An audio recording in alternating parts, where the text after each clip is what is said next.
Okey, ini aku nak bagi satu tip penjagaan aircon yang paling senang. Sebab ramai yang tak tahu, kompresor aircon ni ada minyak.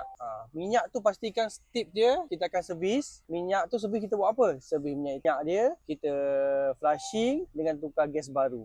Kalau boleh datang kat kami, insya-Allah kami boleh bantu. Setiap kali kita servis 30,000 kilometer ataupun setahun sekali. Tip penjagaan yang kedua, tukar aircon filter setiap 10,000 kali. Ataupun setiap kali korang servis minyak hitam, tukar aircon filter. Dia panggil dust filter ataupun aircon filter. Itu tip yang kedua. Tip yang ketiga, pastikan bila kita bawa, kita ada ni udara dalam dengan udara luar ni.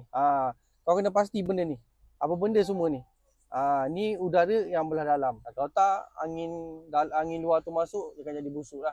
Tip yang ketiga, bila off engine, pastikan aircon dan blower semua ni kita offkan. Sampai dia jadi off, baru kita off engine. Itu tip yang ketiga, keempat, kelima lah. Tip dia kita tutup lah. Tutup tu baru kita. Lagi satu, bila kita start dah engine dah start, kita baru tekan aircon. Tu baru betul. Tip dia jangan terus pop off engine terus. Tak.